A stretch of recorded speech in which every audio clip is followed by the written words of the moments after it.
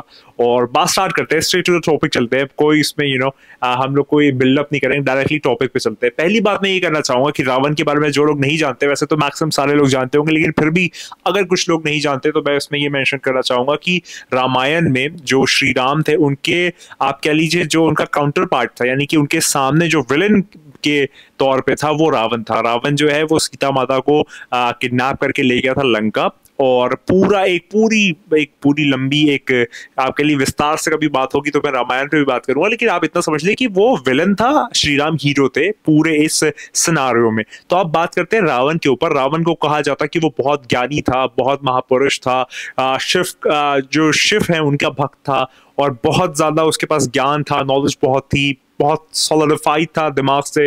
बहुत सारी बातें रावण के बारे में, ये सारी बातें आती हैं।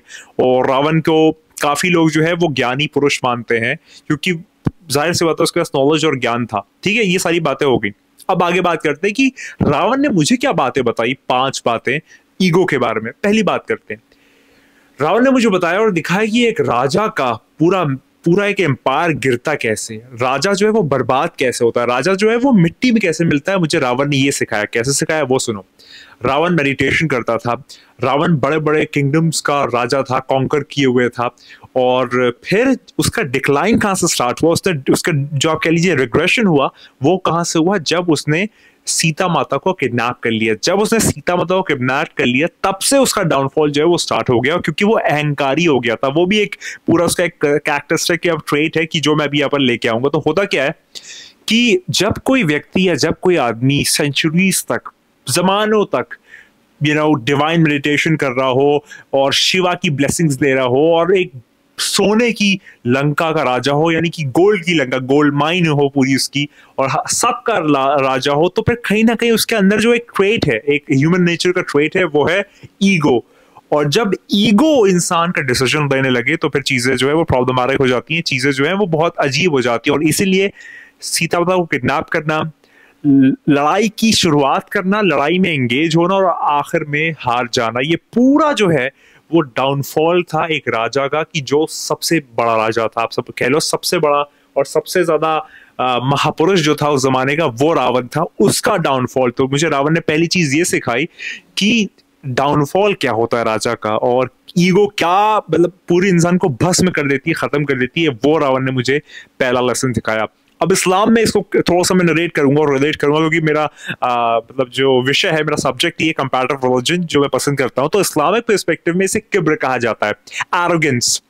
आप कह लीजिए जो आपके अंदर गुरूर आ जाता है ना, घमंड, ये बड़ी खतरनाक चीज होती है। तो इसको अरबिक अगर मैं लिंग्विस्टिक्स में बात करूं तो इसे किब्र कहा जाता है। और कुरान जो है वो चैप्टर नंबर 4 वर्स नंबर 636 में जो है वो मैं कहता है कि बेशक जो घमंडी लोग हैं और जो अपने आप की तारीफ बहुत करते हैं, खुदा उनको पसंद नहीं करता। तो यहाँ पर रावण को खुदा पसंद नहीं करता, यानी कि अल्टीमेटली बात वही हो रही है कि रावण की ईगो रावण को खा गई। पहली बात तो ये पहला लेसन है जो मुझे रावण ने सिखाया। अब आगे बात करते हैं। मैं बात करूंगा यहाँ पर सेम बीमारी के ऊपर। बीमारियां बहुत है, लेकिन मैं एक सेम बीमारी के ऊपर बात करूंगा कि जो रावण को भी थी और इब्लीस को भी थी, शैतान को भी जो थी। इस्लामिक पर्सपेक्टिव के हिसाब से उसका नाम इब्लीस था, अजाजील एग्जैक्ट नाम था। इब्लीस उसको कहते हैं, शैतान उसका एक कॉमन एग्रोनिम है, और रावण जो है वो यहाँ पर नेगेटिव कैरेक्टर है रामायण में। तो यहाँ पर जो सेम बीमारी थी, वो दोनों को सेम बीमारी क्या थी अगर मैं कंपेयर करूं, तो वो सेम बीमारी क्या थी? वो सेम बीमारी थी अपनी पावर पे नाश करना, अपनी पावर और अपनी डिग्निटी और अपनी लेगेसी को जो है वो बहुत बड़ा समझना, और जो एक सुप्रीम है उसके सामने रिफ्यूज करना, बाउ डाउन करने के लिए, कि आप उसके सामने झुक नहीं रहे हो कि जो सबका ज्ञाता है, जो सब कुछ बनाने वाला है, जो सबका निर्माता है, आप उसके सामने नहीं झुक रहे हो। तो अल्टीमेटली आप क्या कर रहे हो, आप अपने क्रिएटर के सामने क्वेश्चनिंग कर रहे हो। आप समझ पा रहे हो? तो ये इब्लीस ने भी किया और रावण ने भी किया। और कुरान में आता है चैप्टर नंबर 7 वर्स नंबर 12 में, इब्लीस यानी शैतान कहता है कि मैं उससे बेहतर हूं, यानी कि आदम यानी कि पहला आदमी आदम जो कि प्रॉफिट भी है, प्रॉफिट आदम अलैहिस्सलाम, उनसे मैं बेहतर हूं। ये इब्लीस ने कहा, यानी कि शैतान ने कहा, और फिर उसने सजदा नहीं किया जनाब आदम का। और अगर मैं यहां पर बात करूं तो फिर रावण क्या कहता है इस बारे में, रावण की क्या स्टेटमेंट है वो आप सुनिए। रावण कहता है कि मैं राम से बेहतर हूं। शैतान वहां पर कहता है कि मैं आदम से बेहतर हूं, यहां पर रावण कहता है कि मैं राम से बेहतर हूं। और रावण ये यकीन रखता था, और फिर उसने जो है वो अपनी आग्नि में, या आप कह लीजिए अपने आर्गन्स में आके सीता माता को किडनैप कर लिया। तो ये दोनों सेम बीमारी, दो अलग अलग रिलीजन्स, दो अलग अलग जमाने, दो अलग अलग जगह, दो अलग अलग वेरिएशंस, लेकिन सेम बीमारी, ईगो। समझ पा रहे हो? मैं उम्मीद करता हूं मजा आ रहा होगा तुम लोगों को। अब आगे सुनो, ये दूसरा लेसन मुझे सिखाया रावण ने कि ईगो खा जाती है, ईगो बर्बाद कर देती है तुम लोगों को ना। अब आगे सुनो, रावण से मैंने नेक्स्ट लेसन क्या सीखा। मैंने रावण से सीखा कि सीखना हो ना तो दुश्मन से भी सीखो। मतलब विजडम जो है वो अगर किसी के बुरा भी है, अगर कोई शख्स है, लेकिन अगर उसमें कोई अच्छी चीज है तो तुम उससे लो। अब यहां पर रावण जो है वो मतलब एक मोमेंट आया कि जब श्री राम ने जो है वो लक्ष्मण से कहा कि जाओ, रावण जो है वो मर रहा है, तो जाओ उससे कुछ मतलब कुछ सीख लो, कुछ मतलब उससे गेन कर लो। तो ये मोमेंट में जो है वो मतलब एक हम्बल हो गया मैं, मतलब एक समझ पा रहे हो, हम जो एक हम्बल वाला एक नेचर हो जाता है वो हो जाता है। तो यहाँ पर बात या फिर इसका जो लेसन निकल के आता है वो ये आता है कि चाहे मौत भी हो रही हो, मर भी रहे हो, लेकिन विजडम जो है वो इंटैक्ट है, बहुत जरूरी है, बहुत टू द पॉइंट है, कोर में है। चाहे वो देर सवेर कभी भी आए, लेकिन विजडम आना चाहिए। तो ये वाली बात होती है। श्री राम जो है वो भी लक्ष्मण को डायरेक्ट करते हैं कि जाओ रावण से जो है वो ज्ञान प्राप्ति करो, और डीले मत करो सरेंडर करने में। एक बात एक और है कि डीले मत करो सरेंडर करने में, और ईगो को तुम्हें ब्रेक करने मत दो, यानी ईगो को तुम्हें बर्बाद करने मत दो। तो ये रावण की जो फाइनल मोमेंट्स है, पूरा एक कहानी है, इस पे मैं और बात करूंगा।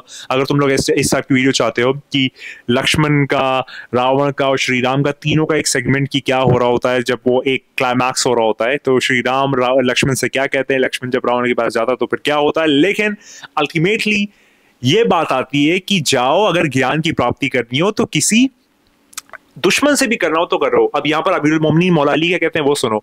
मौला अली कहते हैं कि अच्छाई दुश्मन में भी हो तो ले लो, और बुराई दोस्त में भी हो तो ना लो। वही वाली बात आ रही है, सेम बात आ रही। तो रावण ने ये थर्ड लेसन मुझे यहाँ पर दिया। अब आगे सुनो।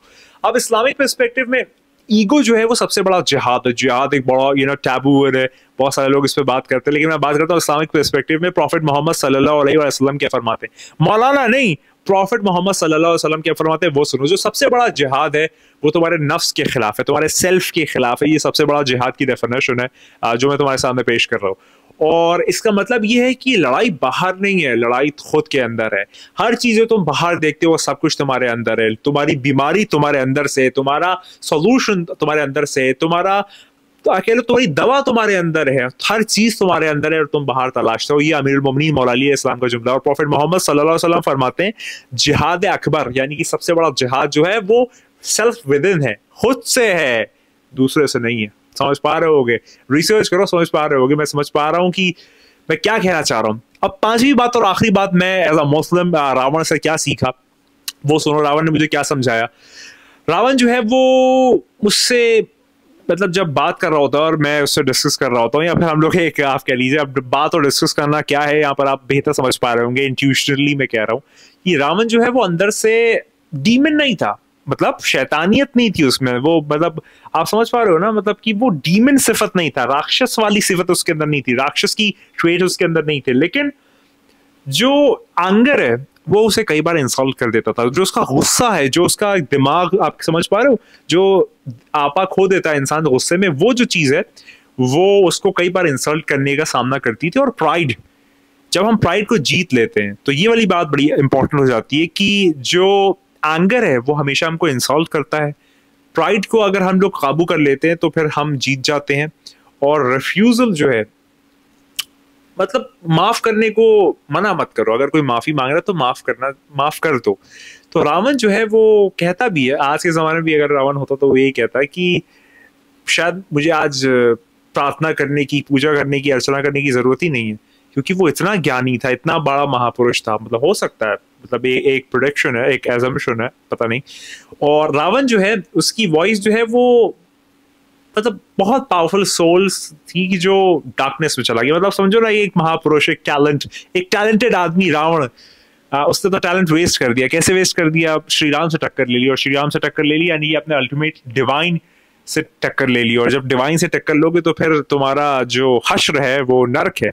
जैसे कि शैतान बहुत ज्ञानी था, बहुत इबादत करता था, बहुत जो है वो खुदा से कनेक्टेड रहता था, लेकिन उसने फिर अल्टीमेटली भगवान यानी कि अल्लाह से पंगा ले लिया। तो जब उससे पंगा लोगे तो तुम्हारे पंख काट दिए जाएंगे, समझ पा रहे हो?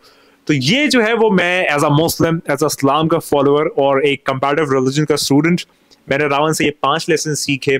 ईगो खा जाती है, और अच्छाई जो है वो दुश्मन से भी सीख सकते हो तो सीख लो, और रिफ्लेक्शन करो हर चीज पे, हर चीज बाहर में तलाश लो, सब कुछ तुम्हारे अंदर ही है। और शैतान और रावण की सेम बीमारी थी, ईगो जो खा गई।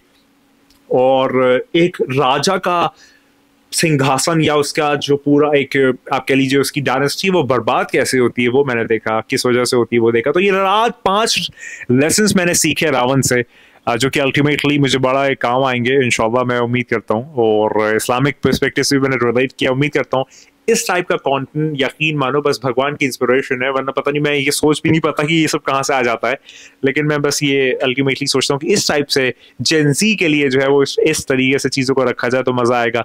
मैं डिस्ट्रप्शन क्रिएट करना चाहता हूँ, मेरा डीएनए में डिस्ट्रप्शन है, कुछ अलग तरीके से। जो पुराने रूल्स है उसको चैलेंज करो, नए तरीके से उसको बनाओ, लेकिन और खूबसूरत, और अच्छा, और सच्चा, और नेक, और बेहतर। याद रखो वो आने वाला है, वो बहुत जल्द आने वाला है। तैयार हो जाओ इस बात पे, बार हो जाओ, बार हो जाओ, लगातार हो जाओ कि तेरे मेरे और सबके मौलाने। और याद रखी तू नहीं है, बस वही है। खुदा को याद करो यार, खुदा को याद करो। और हाँ, रावण तब भी था, रावण अब भी है, रावण आगे भी होगा। हो सकता है रावण तब एक फिजिकल बॉडी थी, रावण अब तुम्हारे अंदर हो, रावण आने वाले वक्त में और कोई हो, कुछ भी हो सकता है। वो आने वाला, वो बहुत जल्द आने वाला है। खुदा हाफिज।